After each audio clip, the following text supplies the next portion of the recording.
L'émotivité, c'est beau quand on la maîtrise. Raison pour laquelle des psychologues aujourd'hui vous parlent de l'intelligence émotionnelle. Avoir la capacité de maîtriser son émotion. Pas de la nier.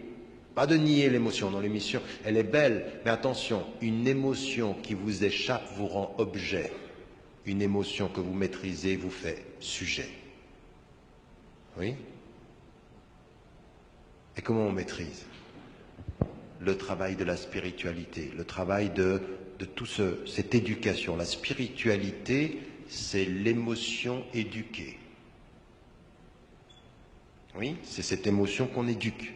Et donc là, il faut qu'on se réconcilie avec ça. Pourquoi? Parce que tout musulman vivant en Occident ou vivant dans le monde contemporain, sur ce qu'on dit sur l'islam, où c'est à coup de stigmatisation, de propos, de caricatures, d'essentialisation, si vous n'avez pas compris ça, vous êtes forcément immédiatement en crise identitaire, parce qu'on vous touche exactement là où ça fait mal. On vous touchera dans l'émotivité, vous allez réagir émotivement à tout ceci, à la pression. Et vous ne pouvez pas devenir des sujets sous une pression médiatique sur ce que vous apparaissez. Si vous ne répondez pas par ce que vous êtes spirituellement, vous allez être des objets émotifs. Et on saura exactement où vous atteindre. Vous savez ce qu'on dit en physique élémentaire?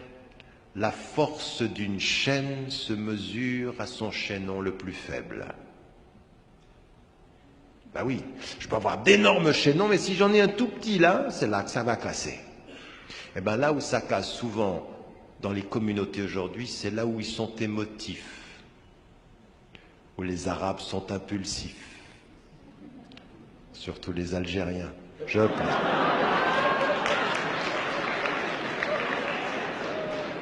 Non, c'est pas vrai. Ah non, non, c'est pas vrai. Les Tunisiens, c'est pas mal non plus. Et les Marocains, pas mal aussi. Les Égyptiens sont zen. Non, vous voyez, c'est ce que je disais. Vous venez de confirmer ce que je disais. Vous êtes sans doute algérienne. Mais enfin... 1-0. Donc, non, revenons, soyons sérieux, c'est un sujet très sérieux.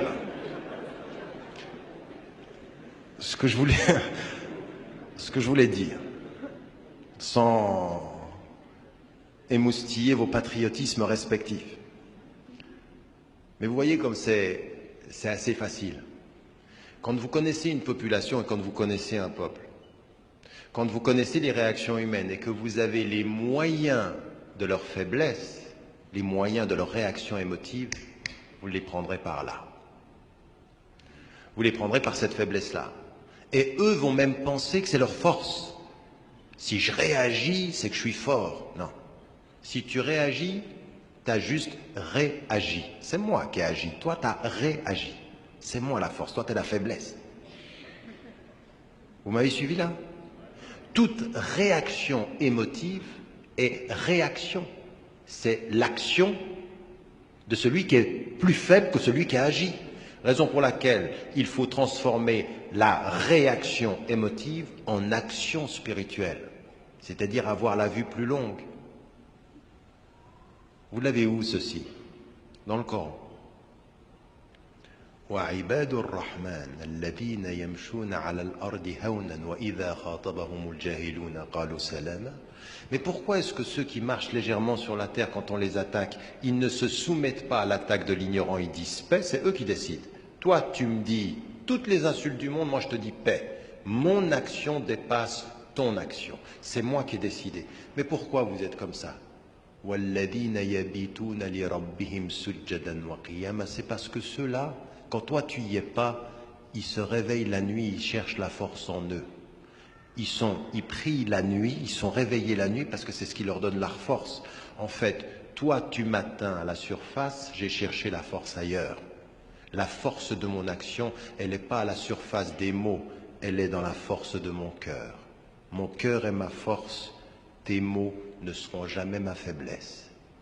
Monsieur, non, oh là là, il n'y a pas un applaudissement, c'est interdit, haram.